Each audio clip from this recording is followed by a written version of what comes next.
அனைவருக்கும் வணக்கம். தமிழ்நாடு அரசு தேர்வாணையர் பணியாளர்லேருந்து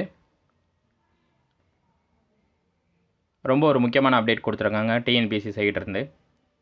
என்ன அப்படின்னு பார்த்தீங்கன்னா, அறிக்கை எண் 43/2026 நாள் 17/4/2026. முக்கியமான அப்டேட் என்ன அப்படின்னா, இந்த ஃபீல்டு அசிஸ்டண்ட்டுக்கான ரீஅப்லோட் டாக்குமெண்ட்ஸ் தொடர்பாக ஒரு முக்கியமான அறிக்கை வெளியிட்டிருக்காங்க.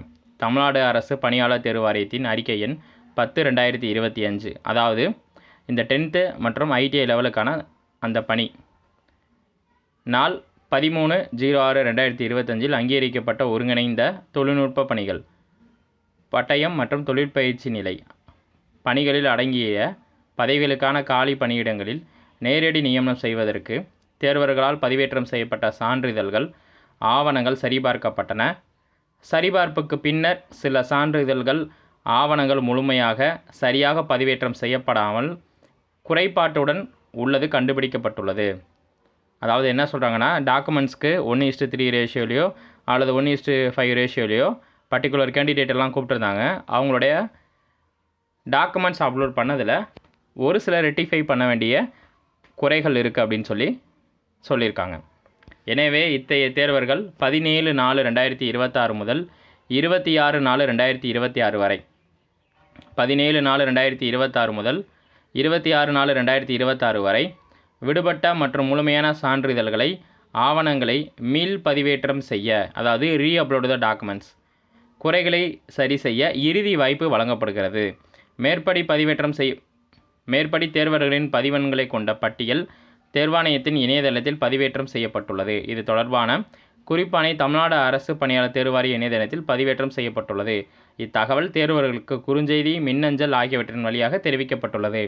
அதாவது இந்த ரீஅப்லோட் டாக்குமெண்ட்ஸ் யார் யாருக்கெல்லாம் ரீஅப்லோட் கொடுக்க போகிறாங்க, யார் யாருக்கெல்லாம் சர்டிஃபிகேட் தெளிவாக இல்லை, என்னென்ன இப்போ அந்த சர்டிஃபிகேட்ஸில் குறைகள் இருக்குது அப்படின்றதுக்கு தெளிவான உங்களுக்கு மின்னஞ்சல் மற்றும் எஸ்எம்எஸ் கொடுத்துருக்காங்க.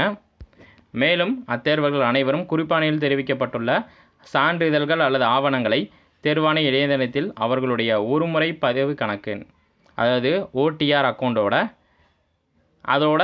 நீங்கள் அதை அப்லோட் பண்ணணும். அதன் மூலமாக ஒன் டைம் ரிஜிஸ்ட்ரேஷன் ஐடியை தான் அவங்க ஓடிஆர் அப்படின்னு சொல்கிறாங்க. ஒரு முறை பதிவு கணக்கின் மூலமாக பதிவேற்றம் செய்ய அறிவுறுத்தப்படுகிறார்கள். அவ்வாறு செய்ய தவறும் பட்சத்தில் அத்தகைய தேர்வர்களின் உரிமை கோரினால் கிளைம் பண்ணால் விண்ணப்பம் நிராகரிக்கப்படும் அப்படின்னு தெளிவாக குறிப்பிட்டிருக்காங்க. அதாவது டாக்குமெண்ட்ஸை ரீஅப்லோட் பண்ணுறதுக்கு டீட்டெயில்டான தெளிவான ஒரு செய்தி குறிப்பை வெளியிட்டிருக்காங்க. எந்தெந்த கேண்டிடேட்க்கு என்னென்ன சர்டிஃபிகேட் ரீஅப்லோட் பண்ண சொல்லியிருக்காங்கன்ற டீட்டெயில் பார்த்திங்கன்னா டிஎன்பிஎஸ்சியோட அஃபீஷியல் வெப்சைட்லேயும் கொடுத்துருக்காங்க. மேலும் பார்த்திங்க அப்படின்னா ரீஅப்லோட் டாக்குமெண்ட்ஸுக்கான டைமும் கொடுத்துருக்காங்க. 17/4/2026 முதல் 26/4/2026 வரை கொடுத்துருக்காங்க. மேலும் பார்த்திங்கன்னா நீங்கள் இதில் செக் பண்ணும்போது உங்களுடைய டேட் ஆஃப் பர்த்து, உங்களுடைய நேமு, உங்களுடைய ரிஜிஸ்டர் நம்பர்ஸு, உங்களுடைய கம்யூனிட்டி சர்டிஃபிகேட் எப்போ இஷ்யூ பண்ணாங்க, யார் இஷ்யூ பண்ணாங்க, அதுக்கான டேட்டு, 10th மதிப்பெண்ணுக்கான சர்டிஃபிகேட்டு, அது என்றைக்கு இஷ்யூ பண்ணாங்க, அது பப்ளிஷ் ஆன டேட்டு, அதோட சர்டிஃபிகேட்டு, ஐடிஐ சர்டிஃபிகேட்டோட நம்பர்ஸு, இதெல்லாம் தெளிவாக இருக்கான்னு ஒரு டைம் செக் பண்ணிக்கோங்க. ஏன் அப்படின்னா மறுவாய்ப்பு அப்படின்றது திருப்பி கொடுக்க மாட்டாங்க. இந்த ரீஅப்லோட் டாக்குமெண்ட்ஸை பொறுத்தளவு பார்த்திங்கன்னா அந்தந்த கேண்டிடேட்க்கு மெயிலும் கொடுத்துருப்பாங்க, எஸ்எம்எஸும் கொடுத்துருப்பாங்க. ஸோ நீங்கள் டயத்தை வேஸ்ட் பண்ணாமல் அந்த 26க்குள்ளே, ஏப்ரல் 26க்குள்ளே நீங்கள் இதை அப்டேட் பண்ணிடுங்க. எதன் மூலமாக அப்டேட் பண்ணணுன்னா, உங்களுக்கு ஒன் டைம் ரிஜிஸ்ட்ரேஷன் ஐடி இருக்கும், டிஎன்பிஎஸ்சியோட ஒன் டைம் ரிஜிஸ்ட்ரேஷன் ஐடி. அதன் மூலமாக பார்த்தீங்கன்னா நீங்கள் இசேவை மையத்தின் மூலமாக போய் ஒன் டைம் ரிஜிஸ்ட்ரேஷன் ஐடியின் மூலமாக நீங்கள் அந்த பர்டிகுலர் டாக்குமெண்ட்டை எதை ரீஅப்லோட் பண்ண சொல்லியிருக்காங்களோ அதை ரீஅப்லோட் பண்ணிக்கோங்க.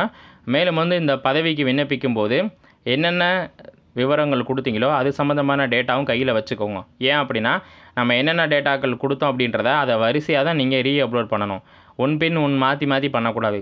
இப்போ 10th கொடுத்துருக்க காலத்தில் 10th சர்டிஃபிகேட் மட்டும்தான் வைக்கணும், அதை மாற்றி அப்லோட் பண்ணக்கூடாது. ஸோ அவங்க என்ன ப்ரொசீஜர் இப்போ அடிப்படையில் கொடுத்துருக்காங்களோ அதே ப்ரொசீஜர் அடிப்படையில் தான் நீங்கள் ரீஅப்லோட் செய்யணும். ரீஅப்லோட் செய்ய நீங்கள் மறந்துட்டீங்க அல்லது 26ஆம் தேதிக்குள்ளே நீங்கள் பண்ணலை அப்படின்னா எவ்வித உரிமையும் உங்களுக்கு கிடையாது அந்த பணி நியமனத்துக்கு அப்படின்னு அவங்க டீட்டெயில்டாக தெளிவான ஒரு விளக்கத்தை கொடுத்துருக்காங்க. இது தொடர்பாக நம்ம சேனலில் ஏற்கனவே வீடியோக்கள் கொடுத்துருந்தோம். இன்னும் அடுத்தடுத்த வீடியோக்கள் வரும். நன்றி.